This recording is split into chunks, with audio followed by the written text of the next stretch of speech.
شبیر کی رپورٹ کے مطابق خبر شامل کی جا رہی ہے رحیم یار خان کے علاقے چیک 75 میں 10ویں جماعت کی طالبہ کو ہراساں کر کے بلیک میل کیے جانے کا انکشاف۔ چیک 75 کی رہائشی 15 سالہ طالبہ کا کہنا ہے کہ 1.5 ماہ قبل اسکول جاتے ہوئے لڑکوں نے موبائل فون پر تصاویر بنائی تھیں اور اب ملزمان ان تصاویر کے ذریعے لڑکی کو بلیک میل کر رہے ہیں۔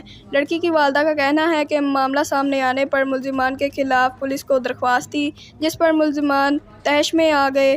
ملزمان نے گھر میں داخل ہو کر توڑ پھوڑ کی، بیچ بچاؤ کے لیے آنے والے ہمسایوں کو بھی تشدد کا نشانہ بنایا گیا۔ واقعے کی اطلاع پولیس کو دینے کے باوجود پولیس موقع پر نہ آئی۔ خاتون نے الزام عائد کیا ہے کہ ملزمان انتہائی بااثر ہیں جن کے خلاف پولیس کارروائی سے گریزاں ہیں۔ پولیس کو بار بار شکایات کے باوجود کوئی سنوائی نہیں ہوئی۔ خاتون نے ڈی پی اور رحیم یار خان آئی جی پنجاب اور وزیر اعلیٰ پنجاب سے واقعے کا نوٹس لے کر ملزمان کے خلاف کارروائی کی اپیل کی ہے۔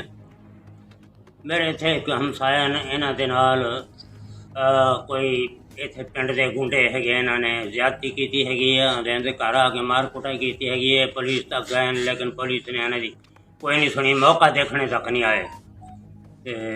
اس واسطے مہربانی کر کے انہاں دے نال جڑا انہاں دی کوئی جڑی مدد کی جائے۔